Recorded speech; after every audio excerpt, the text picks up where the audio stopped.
Oke, Shalom. Ya, di sini saya akan menjelaskan sedikit mengenai materi pembelajaran dari mata kuliah Sistematika Teologi Sistematika 1. Nah, di sini saya akan membahas mengenai atribut-atribut Allah. Dan saya ambil salah satunya mengenai keadilan Allah. Bisa kita lihat agar lebih jelas dari Ulangan 32 ayat yang keempat.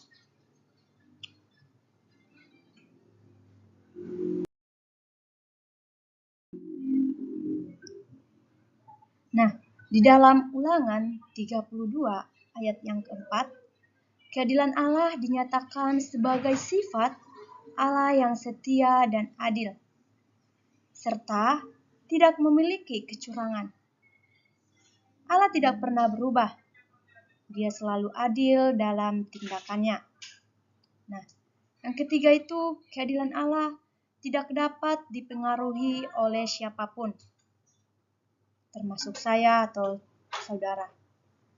Yang keempat, keadilan Allah secara keseluruhan, yaitu benar dan adil dalam semua urusannya dengan umat manusia atau umat yang dikasihinya.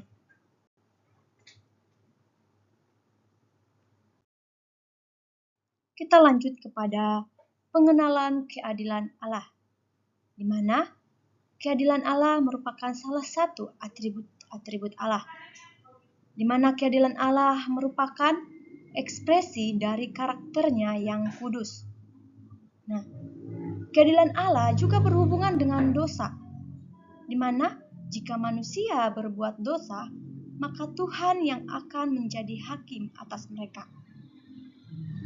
Yang ketiga, keadilan Allah bisa kita lihat bahwa Allah mempertimbangkan semuanya. Artinya, Allah tidak akan memberikan sesuatu hal yang asal-asalan. Nah, yang keempat itu, keadilan Allah juga nyata, di mana Ia menghukum orang yang bersalah, bahwa apa yang Tuhan lakukan itu pasti mutlak adil. Apa yang Ia perbuat mutlak adil. Nah, ada seseorang yang mengatakan, yaitu Calvin, bahwa kematian Yesus Kristus bagi manusia itu juga merupakan tindakan keadilan Allah. Seperti yang sudah dinyatakan dalam Roma 3 ayat yang ke-25.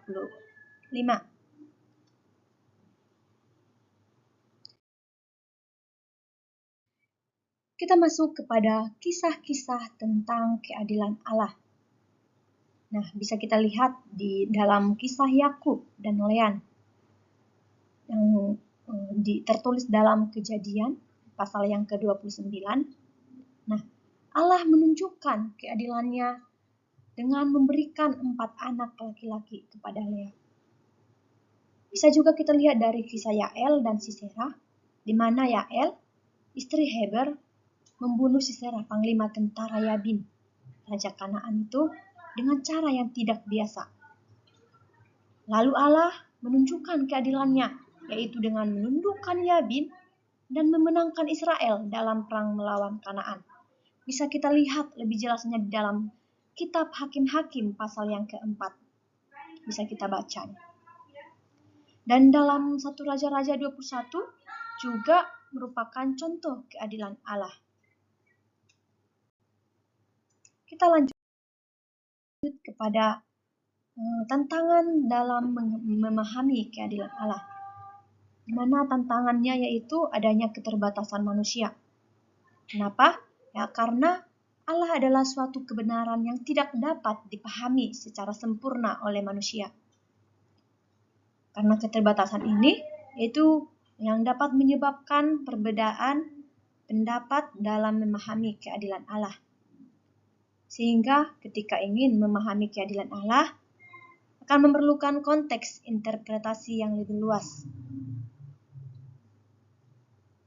agar tidak salah dalam memahami keadilan.